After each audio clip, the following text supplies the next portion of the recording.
Hello? Mr. McRoy, is it? I'll call you Richard, if that's okay with you. I'd like to welcome you to Wario's fast food factory, Richard.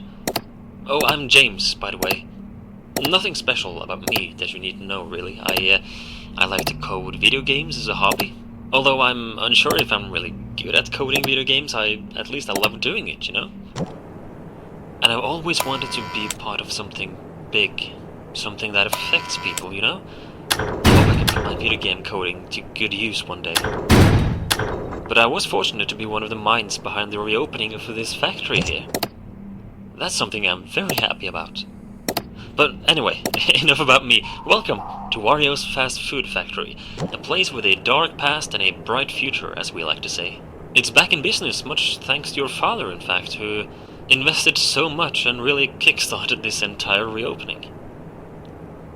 The original owner, Wario, hence the name Wario, of course, he died 7 years ago, you see, back in 2007. Tragic stuff. This factory closed off then following that tragic event, as you may know, but now it's back in business. It grew popular due to a unique secret recipe for fast food that Wario used, so you bet we're using the very same one. Now, you've been hired as a night guard in the factory. The job is quite simple. Be glad you're not here during the day shift, I tell you, where all the machines have to be operated and all that stuff. All you really have to do is to keep an eye on things. It sounds vague, I know, but it's not that much more to it, really. You're currently sitting in the main office of the factory, and seeing as the place hasn't been used for many years, we cannot know for sure just how functional the old machinery is yet. Has everything remained intact? It's hard to say. That's why you need to remain in your office and watch over the factory, using some brand new security cameras we've installed. Straight from Secure Incorporated. Just open up the pad you've been given and have a look around. Just make sure everything looks okay, pretty much. You only have so much power at your disposal at night, however. Try not to use all of it.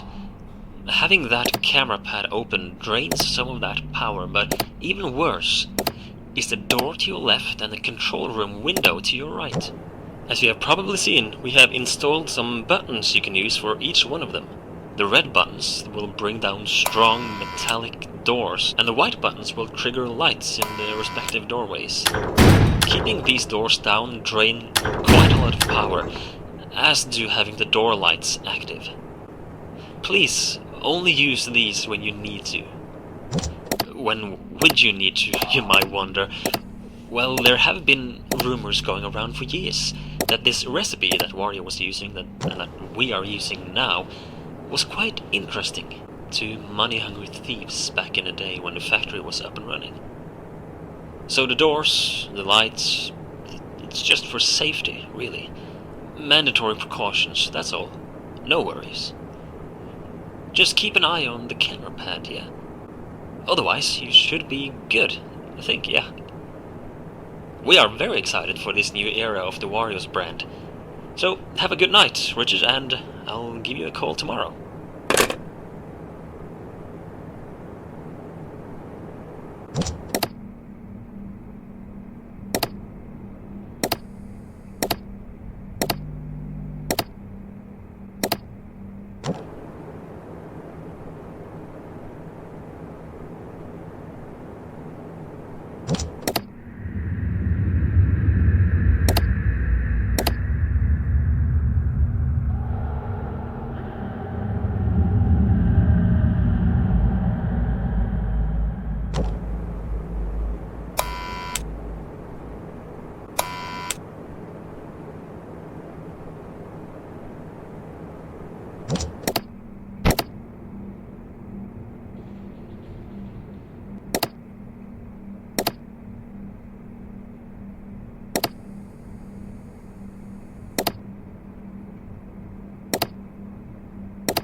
Hi there!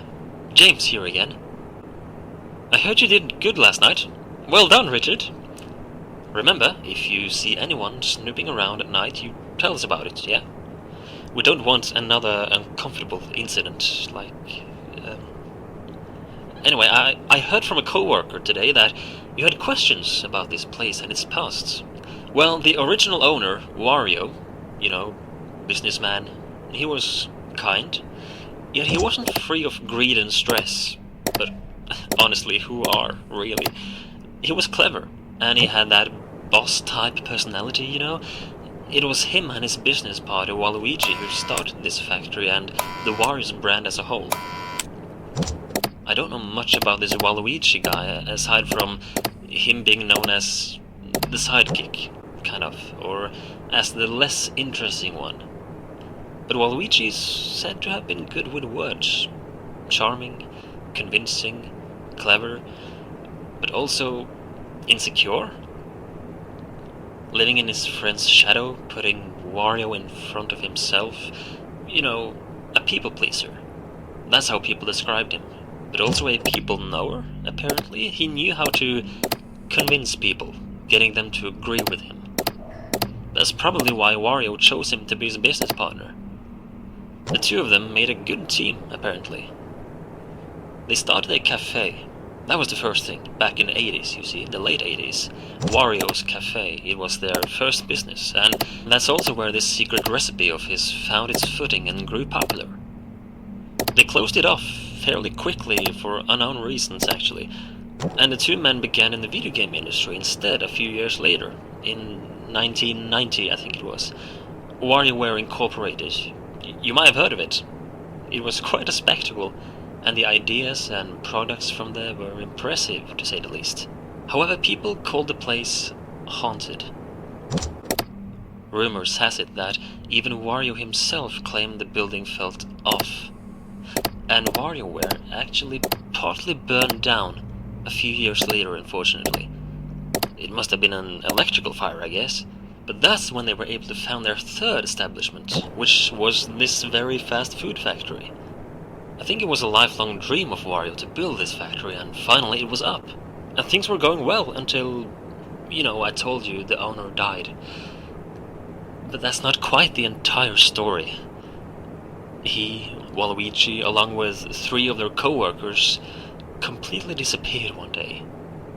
Gone. Nobody found them, heard from them, nothing.